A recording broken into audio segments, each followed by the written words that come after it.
Alright, so we'll go into this first patch here. So we'll open up Diva and we'll just start with the mini mono initial patch. From there, we'll make sure that oscillator 1 is set to 16 and turned all the way up, and oscillator 2 is set to 8 and then pulled down 5 semitones and set the volume to 36. From there, we'll move to the cutoff, which is set to 82.5. Then we'll change this parameter to envelope 2 if it's not already, and set that to 32. Then we'll just move the emphasis up to 16.5, and the filter FM of oscillator 1 set to 10.8. Now we'll move on to the attack, decay, and sustain. So we have a 0 attack at decay of 37.5 and a 0 sustain. And then for the other one, we have a 0 attack again at decay of 34 and a 0 sustain. And then for the last thing within Diva, we've just turned on the chorus, changed it to classic mode, and just pulled the rate and the wet down a bit. So for the post-processing, as you can see, I've just EQ'd it a bit, cutting out some of the lows that we don't want and some of those harsh highs as well. From there, we've just got a utility and an auto filter, and these are just doing some automations that I'll show you now. So for the auto filter, we're just cutting out all of the highs after the drop.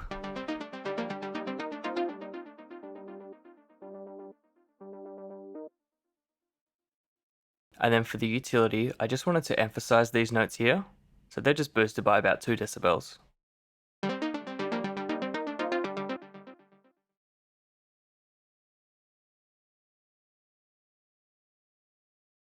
Okay, so now we have the main melody, which sounds like this.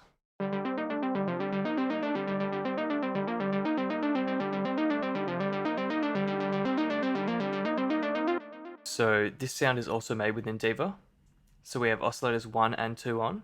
Oscillator 1 is turned all the way up, and oscillator 2 is brought down 5 semitones and set to 43.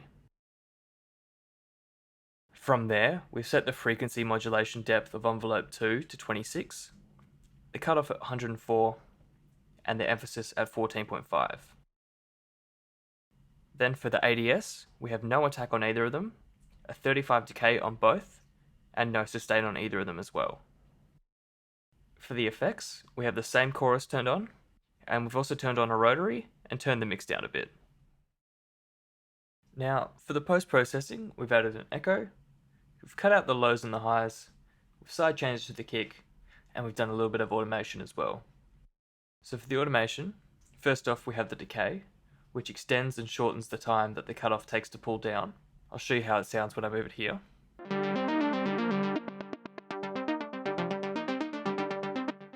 Next, we're modulating the cutoff frequency. This helps to keep the sound interesting over time, because even though the same melody is being played over and over, it changes slightly in that different parts of the sound are emphasized at different points in the track, depending on the automation.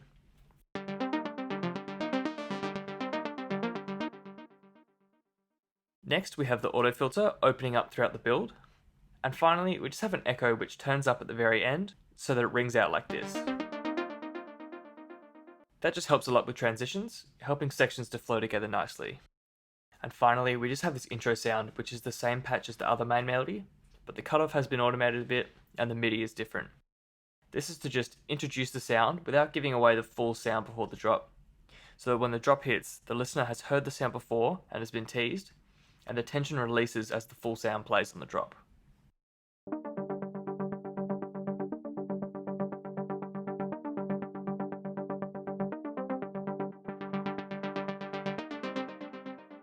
So that's everything I've got for this video. If you enjoyed it and you wanted to download and play around with the track, there's a link down below in the description. And don't forget, we also have the Discord channel up and running now. In there you can request feedback on tracks you might be working on, link up with other producers, share other helpful production videos, and be notified as soon as a new video from me goes live.